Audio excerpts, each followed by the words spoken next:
is. Mike, you're the baby whisperer. That's what I'm going to start calling you from now on. So if anybody has any crying babies, just send them to Mike Zander at keyradio.org. All right, let's go ahead and come back in. Let's go ahead and come back in.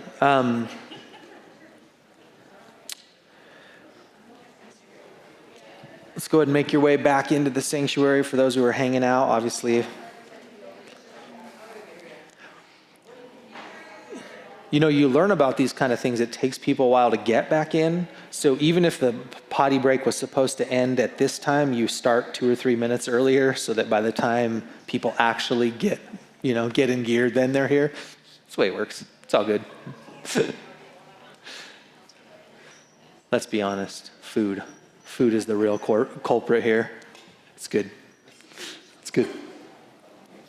You're passing out $20 bills in here. The first people that get to sit down. Oh, hey, that's good, right? Hey, everybody, Larry's paying $20 for the first people that...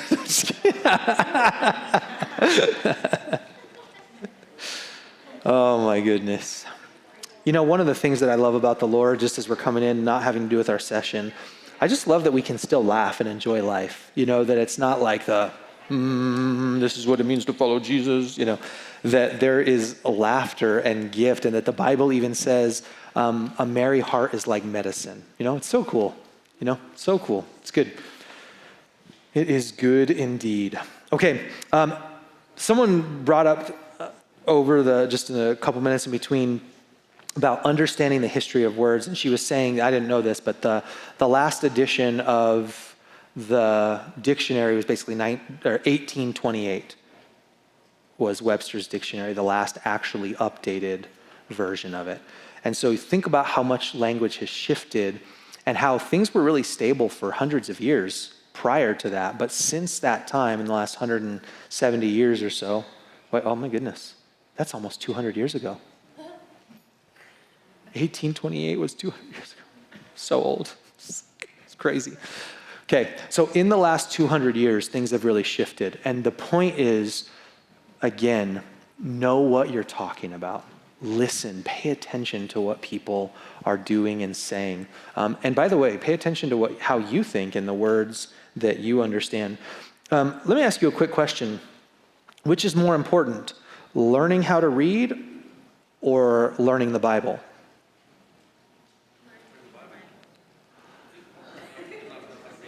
A little bit of a... Here's why I bring that up. The way that God set up the world is that his word is not disconnected from the other things in life. In fact, for a lot of early American educational history, in terms of public education, the way that kids learned how to read was actually the Bible. So we have to understand that these things are all connected because God created the world for them to be connected. And when you start disconnecting what God designed to be connected, there are big consequences for that, So, here we go. Session 4. Now, I think what you'll hopefully notice is that what we're going to cover in session 4 is something that I've been trying to do throughout the whole thing, trying to train you to think from a certain perspective, because how many of you, could you just be honest, how many of you are kind of afraid to talk with someone who disagrees with you about spiritual things? Okay, that's fair. We've all run into that. But listen, even though some people get really offended, and some do, most people don't, if you do it well. Most people don't. Okay? There is just a way that we can do things that generally disarms conflict before it starts. What I don't mean is that it will always stay that way, because at some point the rubber has to meet the road, right? You have to engage people with truth that is offensive. But just in general, where people are often so afraid is to even start the conversation, most people, I think if you get some of these tools in your belt, guys, I rarely have people mad at me, and I talk with people all the time. And I say hard things, like I'll contradict people, but I try to do it in a way that I think we see Jesus model in John chapter 3 with Nicodemus, and John chapter 4 with the woman at the well, throughout his time engaging with the Pharisees, people that he was very clearly opposed to for the most part, but he engaged them in a certain way. And he was clear when the time was necessary, but I think he walked them through some things in a way that's very helpful for us. So, building bridges and creating connections. This quote is in your thing, so we won't read it, but I do think this has a lot of value for us. Lee Strobel. How many of you have seen the movie Case for Christ? Anybody seen the movie or read the book? It's worth reading. It's worth watching. If you've already watched it or read it, they're worth going through again. But here's what he says. I've seen far too many Christians who are willing to travel halfway around the world to volunteer for a week in an orphanage, but who cannot bring themselves to take the personal risk of sharing Jesus with the coworker who sits day after day in the cubicle right next to them. Brothers and sisters, man, we need to wake up. God has placed people in your life, in my life, who need him. What they do in response to the truth about him and to love that you share, that's between them and the Lord. But may God break our hearts for the lost. Lee was sharing with me yesterday, Pastor Lee from Redemption Hill. When he and I were talking, he was sharing with me how people in their relationships, a lot of times, they just want to have faith that God will fix the relationship. But he was saying that doesn't work. You have to obey. You have to carry out the biblical principles. The same thing is true when it comes to engaging others. Well, I just have faith that God will bring people to him. What does that even mean? What does that even mean to you? God's heartbeat is for the lost, but God's plan is that we are the ones who share with the lost. Right? I will say that I was super encouraged talking with a few of you last night, because I know that a lot of you are having these conversations, which is so encouraging and so exciting. That should be in the DNA of our lives, guys. And it is easier, I think, to go halfway around the world for a week. You check your box, you do it well, you're serving the Lord, that's great. But then you don't ever have to see him again. There's no real consequence in your life. But to have to look that neighbor in the eyes, to have to face that coworker again,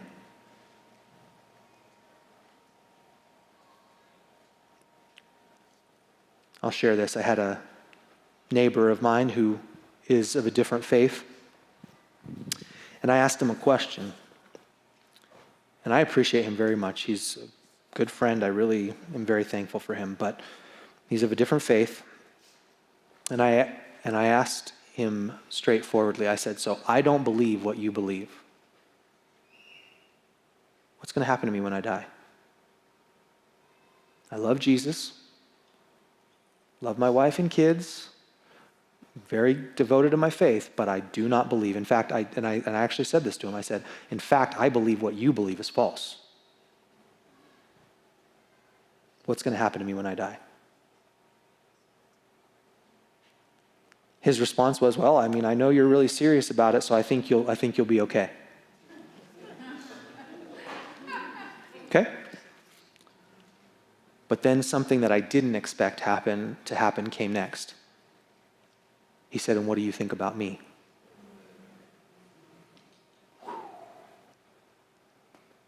That was hard. So I'm praying, Lord. And I just said, honestly, I do believe that you will be separated from God forever because you don't believe what the Bible teaches, and the gospel that your faith expresses is different than the one that the Bible does. He's still talking to me, thankfully. And I say that simply to acknowledge that sometimes the conversations get hard. Now, that was we had had several conversations, so it wasn't like 5 minutes, I've known you for 5 minutes and this is where it went, although sometimes I have had those things.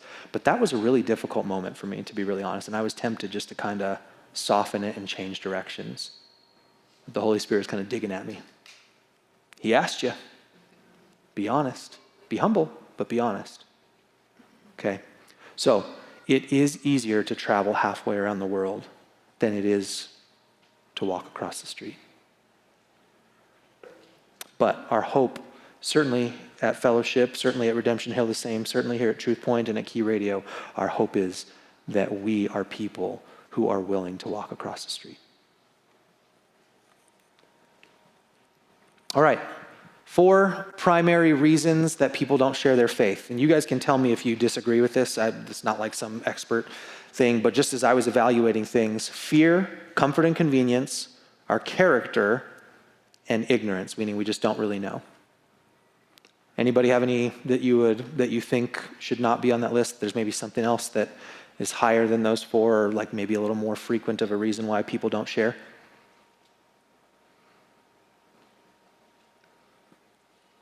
I think some Christians have an idea that it's people with a certain personality or spiritual giftedness. Good. That's called to be more like the gift of evangelism. Yep. People with that gift are the ones that are to share. Good. And because I'm doing something else, I don't have to. Good. That's really good, Michaela. Sometimes people just kind of innocently, but also ignorantly believe that it's the evangelists, it's the pastor, it's the youth pastor, it's the missionary. They're the ones that are supposed to do it. I'm just a regular Joe, right? I'm just a regular Christian kind of thing. That's a whole different conversation in and of itself. But that's a really insightful answer, Michaela. And again, God has called his people to engage. And yes, those who do have the gift of evangelism, or who are the pastors or the missionaries, they're going to do it maybe differently. They're going to do it maybe more frequently in a sense, right? It'll look maybe different for them. But all of us are called to do that. So that's really good. Thank you. I think that's really, really good. Okay? So let me just, and part of the reason we're doing this kind of a conference is because people really just don't know, right? They really don't know. Before I get to ignorance and just address those things really quickly, I just want to say character. Okay, we talked about this a little bit, very briefly. I think I mentioned this last night. But listen, if you have unrepentant sin in your life, you really think you're going to go share the gospel with people? I don't think you will, because you lose the power, because you know there's something wrong and it'll hinder you from stepping out. I'm not saying it's the only reason, but it really is true. Oh, I was just looking at porn last night, but now I'm supposed to go tell this person they need Jesus? Oh, I was just yelling and I constantly cuss and I have but I'm supposed to go tell them about Jesus? Oh, I was drinking a bunch of drinks last week and I really just, but I'm going to, and the list could go on. Oh, I'm a gossip. I always jump in with all the work gossip and I say what everyone else says and I talk about other people behind their back, but then I'm going to stand up and tell you need Jesus? No, you're not. No, you're not. And if you do, you'll look like even more of a fool. And that's why most of the time when you have sin in your life, you keep quiet. So we're not talking about being perfect, right? But I just wanted to highlight that if we are not living godly lives, we're probably going to have a much harder time sharing the word of God with other people. Not perfect, guys, not perfect. It's not some guilt trip and you have to check all these boxes. But you know what it's like when you're walking with the Lord. You know what it's like when you're pursuing him. You're repenting quickly whenever you do sin, because we all sin every day, right? So I just think that that's a point that often gets dismissed or overlooked, or maybe people don't even realize, okay? So your character matters, because listen, as they used to say back in the day, when your life matches your lips, it's a really powerful thing. When your life matches your lips, it's a really powerful thing. It's compelling. What's different about you? You talk different. You act different. You live different. Your attitude is different. It's compelling to people because it's different than what they see. Ignorance-wise, I'll just only highlight this. There is so much joy when you share the gospel, guys. when you engage others for your faith, the joy that comes from it, it's exciting. It's a delight. It's a blessing. I'm not saying it's comfortable or easy, but it's exciting. It truly is. Because in the midst of all the voices, all the things going on in the world, and you speak to someone and you realize that God's word is resonating with them, it's exciting. Sam, I'm excited that your friend came last night. Dude, that's awesome. Because of those conversations, because of the ongoing relationship, because you were speaking to him about things that matter, that's exciting. I hope you're stoked. I hope you keep wanting to do that with not only him, but others, right? It is exciting to share with others. It truly is. But if you don't share, you won't know that. So I do think that that's part of the ignorance of why people don't share is they just don't realize how exciting it is. Even what you were sharing about how knocking on the doors, it's like wasn't quite as hard as you thought. Like it's, you know, you kind of, I know that when we were door knocking the other night with the missions team, it was my daughter and then one of the other young men from the missions team, and we got to talk with this group of teenagers, and it was interesting just to hear their thoughts. This is like, hey, this is kind of cool. Like, they don't know me from Adam, but we get to talk, and they're just walking down the road on their way to the park, right? Or what happened yesterday was the missions team, we gathered to do a little worship and devotional yesterday morning in the park, and we just had a random guy sitting right there, and he joined us for worship, and it turns out that he shared with us he was addicted to drugs, and God saved him. And that wasn't having anything to do with us. He just happened to be sitting in the park. Pretty cool. Pretty cool. Who knew? God knows. So I think a lot of times we're ignorant of how powerful it is that God is doing things. So one other last thing I'll say, people, and I think honestly so, people will say, I'm not good at on-the-spot conversations. That's fine. Okay, I get you. Some of that we can work at, but you know what? That's why you have a tract in your hand. You can say, even if you're not good at on-the-spot conversations, you can say, you know what? The God of the Bible really loves you. I hope you have a great day. And just hand it and walk away. That counts. That's all you got to do. It counts. Okay? So, it's really cool stuff. All right. Arguments versus conversations. What is the difference? You can kind of already see it up there on the board, but what is the difference between an argument and a conversation? Well, in an argument, you're always trying to think, what's my next point that I'm going to bring up, instead of really engaging and listening to what others say. Yeah, you're not even listening to what they have to say. You're just going to get your point out. Good. What else? How else would you say, what distinguishes an argument from a conversation? One is an exercise in learning. Okay. Good. One's about learning, the other one's about winning. That was very good, Dan. I think also the tone. Okay. Arguments are a lot more negative. Good. Arguments tend to be negative, right? Now, we could be honest, talking about language. Is there a positive thing as like we're arguing back and forth? Can there be a healthy type of argument? What's the word we normally would use for that? Debate, right? Does that make sense? So we use that word distinctively, but I do think that there are some times where an argument in general, like, oh, okay, they're arguing for their point. That's not a problem. But what you're saying is the general attitude of an argument is very different. It's negative, it's condescending, it's kind of coming at the other person, right? Rather than working with them. So the way that I boiled it down is the point of an argument is to win, and the point of a conversation is to build a bridge. But the type of bridge that I want to build is three things. We talked about these last night. 3 R words. What are they? Relevant, rational, and? Did you know you can do all 3 of those at the same time? It's amazing. You can be relevant. We talked about that last night. Talk about things that matter, that people care about. Be rational, meaning you're logically thinking it through. And be relational, communicating to them that you care about them as a person. That you're more interested in their soul than you are in winning the argument. You could do all 3 at the same time. That's pretty cool. It's a skill. It's a discipline. It's a learning thing. Again, just like we talked about last night, you fall off on your bike, you skin your knees, get back up again and do it some more. But you can do all 3. And you know what? There's an ongoing conversation in our culture. How many of you have heard the term, we need to be winsome as Christians? Raise your hand. I hate that stupid word. I hate it. What in the world are we talking about? That has come to be an idol in our culture. To be truthful. Now, if you're using that well, I'm not picking on you, but people are using this word to make it seem like what's more important is that we're friendly than that we're truthful. If you are being relevant biblically, because it's already relevant, so if you're using it the right way, you're being rational and you're being relational, you already are winsome. You don't have to be winsome. You know?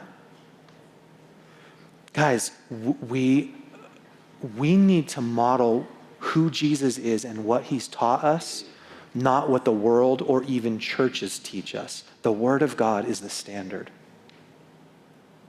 But again, that will come back to our conversations about what words mean, right? Because I do think people started off using winsome probably well, but then we take it and we twist it and we abuse it and we misuse it. Okay? So, you need to be rational, you need to be relevant, and you need to be relational. Okay? And some of you, here, I think let me just point this out. Some of you will be more naturally relevant. You're good at talking about things that matter, and you might need to work on being a little more logical. Some of you might be really good at being logical, but you need to work on being relational. Some of you are really good at being relational naturally, but you don't talk logically about it because you're just not there yet. Right? So we all have different areas where we have to work. It's not picking on. We all have strengths that we bring to the table, but also areas of growth that are necessary. So that's fine. This isn't picking on anybody. We're all in it together. But regardless of whatever your primary strengths and weaknesses are, you can grow. I can grow in these areas. And I'm telling you, it gets exciting because you just, when people bring up arguments or different things and you're having this conversation and the Lord just, again, kindly, but clearly disarms them and kind of destroys what they believe, but again, in a good way, not being argumentative, like you said, it's kind of exciting. Man, these people don't stand a chance. Jesus has the answers, bro. I'm ready to go. Let's do this, right? And I think that's good. We should be excited about sharing. And the results, again, are left up to the Lord. All right. How can you take... And we've been doing this whole time, so this is one of those things that I really want you to hopefully have picked up on. How do you take what would be an argument and you purposefully turn it into a conversation? By doing what? Asking questions. It works well.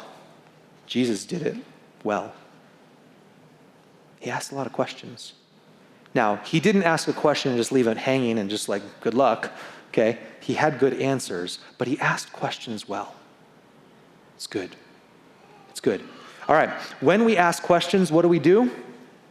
Here's the first thing that I really think is important. How many people are on social media because they feel like they're unheard? I wonder how many people, honestly, are on social media because they really believe that they're not being heard in their life. When I ask someone questions, I am placing value on them. I am showing them you have something to say, your life story matters, and I personally care about you right here, right now. You didn't tell them that. You just asked a sincere but an intelligent question. Okay? The second thing that asking questions does, you can see up here, is you learn what they actually think. How many of you have thought that a certain person belonged to a particular group, and so you thought that they believed a certain way, only to find out in conversation that they actually kind of believed not what the main group believed, right? So by asking questions, you're placing value on them, but you're also learning what this individual actually believes. Or maybe they kind of believe that general thing, but they've applied it a little differently in their own thoughts. You would never know that if you didn't ask questions. You just assumed that you knew what they believed. Got to be really careful. Okay, got to be really careful. Real quick, help me out on the schedule. What time is this session supposed to end? This is session 4 or 5? 4, session 4. At 10? Okay. Haven't gone over yet, we're good. And then I have that little 10-minute buffer-ish. Okay. Third thing, you get to lead the conversation. Brothers and sisters, I want you to stop and think about this for a minute. I think that most of the time we should be the ones in control of the conversations that we're in. When it comes to faith conversations, we should be in control. Not that we're telling them we're in control, not like we're acting like we're in control, like I'm going to do this, but that you are leading the conversation to where you want it to go. And the person asking the questions is the person who does that. Sometimes we're so busy making statements that we're actually fueling the argument. We're so busy making statements that we're fueling the argument, and we're not leading it anywhere because it just puts their defenses up, and then they want to fight because they're like, oh, they're telling me, I'm going to tell them. But when you ask questions, you can kind of direct it where you want it to go. Because I'll tell you, brothers and sisters, guess what? Most people will talk about what they think. If they feel like they're safe enough to do it, and they feel like you care, 99% of people will talk about what they think. Ask them good questions. It's cool. It's good stuff. Nope, I forgot I have to point it the right way. Or maybe I'm not doing it the right way. There we go. Okay, here are some conversation starters. Are those already in your notes? Did I leave the questions there? Yeah, I think I didn't want you to have to be writing so much. But these are just, here's the thing, and I think this is an important piece of the puzzle for us to recognize. You know how you prepare for a test, like you prepare so that you have answers? I think we need to be preparing so that we have questions. Don't expect to make up questions on the spot. You're probably you're gonna freeze. I'm gonna freeze. I don't know what to ask. But if I'm well prepared, well acquainted with solid, intelligent, and relevant questions, guess what? When I come into that moment, I'll have something to say, to ask. I'll know how to lead the conversation because I've already thought through the questions ahead of time. It's good. And some people kind of get afraid and they say, well, yeah, but if I start asking questions, then they might ask me questions back, and what if I don't know the answers? Then just admit it. You know what? That's a great question. I don't know the answer. Write it down and say, I'll get back to you.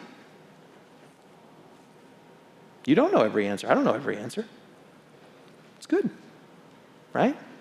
And let me tell you this. You do that once or twice, you'll want to know a lot more real fast. Be like, I'm not going to try to look like this again, man. I want to learn. And those questions and the answers to those questions that you get asked, guess what? They'll stick with you, won't they? I can't remember what I did. I messed something up at work a couple months ago, and I just made a doofus of myself. And someone was like, they just looked at me and said, well, you'll never make that mistake again, will you?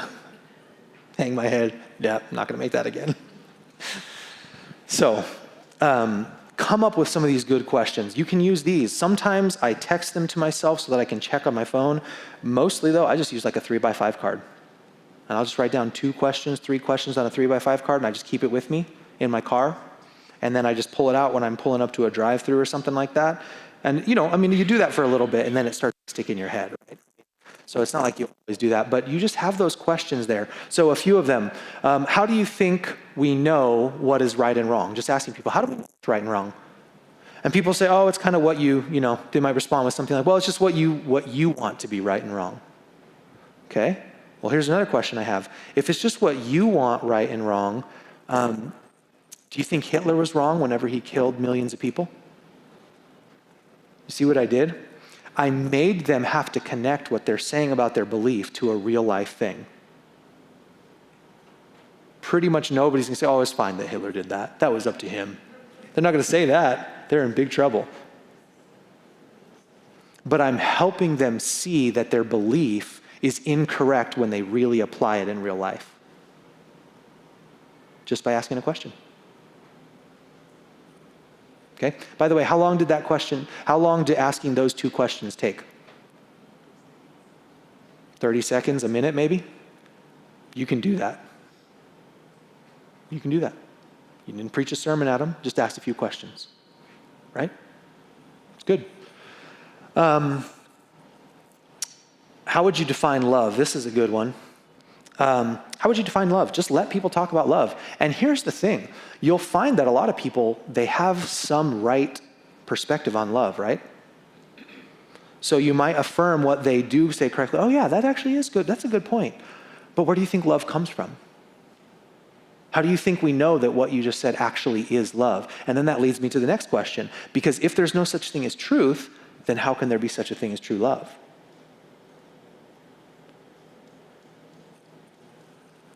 So do you see how we're just trying to connect a lot of dots for people? Just get them to think through things that they don't even realize but are subconsciously there, and they're relevant. People want to know that there's true love, right? People want to know that there's true love. So we'll just move on to the next thing real quick. I'm not going to go into these things. They're all in your notes. But just be prepared with some things. And then what I tried to do for these couple of slides is I just gave you a couple of questions. And then at the bottom, I just kind of connected to the next train of thought of how you can lead them from there. Come on. There we go.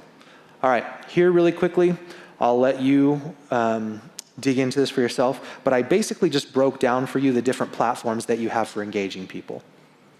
Okay? So some people will have an audience, some people it's just neighbors. Sorry, the writing's a little small. I should have made the font bigger. I apologize. But I just really wanted you to see that there's public conversations, there's personal conversations, and then there's public audiences. Most people won't have a public audience. A lot of people won't have a public conversation. But every single one of us, I think biblically it's safe to say, every single one of us are expected as born-again, Bible-believing Christians to be having personal conversations. Right? So that's good. And then lastly, 2 quotes. This one, the bottom quote is not in your notes, so you can go ahead and write it in, and then we'll wrap up this session.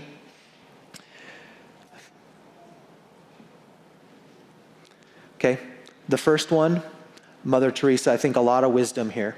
I alone cannot change the world, but I can cast a stone that causes many ripples.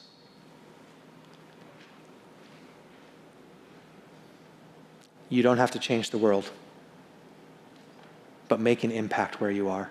God will change the world as he sees fit. God will change the world as he sees fit. But we get the opportunity to cast a stone here and there. And by the way, here's what's interesting about casting the stone. I'm thinking about in my head. Do I do anything like if you think about in your head an actual river, right? Or a lake, whatever it is. You throw that rock in, do you do anything to make the ripples happen? No, you just throw the rock in and the ripples happen automatically. Same thing is true when it comes to engaging others. Throw the rock in, the ripples come. Okay? Last quote for this session is, again, with Catherine Booth. She was William Booth, founder of the Salvation Army. Really cool story, actually, really cool things. But here's what she says. If you want to impact the future, you have to disrupt the present or disturb the present. Here's what we tend to want. I definitely want the future to be different, but I want the present to stay the same. We actually have that struggle here in Utah politically, don't we? What I mean by that, and I actually saw one of our congressmen actually say this, here's what he said. People keep coming from states that are democratic and woke, and they come to our state wanting the benefits and blessings of what we have to offer, but they don't change the way they vote. Man, don't we do that same kind of thing when it comes to our faith? We want all the blessings and all the benefits and all the cool things of God's work, but we don't want to do anything to change and engage right in front of us. Right? So anyway, I know a lot of you are doing it. It's good. So don't grow weary in doing well. All right. I think we are going to... Is it working? Am I missing it? Okay. Do we have another potty break, or I think I just put an extra slide in. We don't need another potty break. Let's do our... Here we go. Because you're a Christian. Jesus said, if the world hates you, you know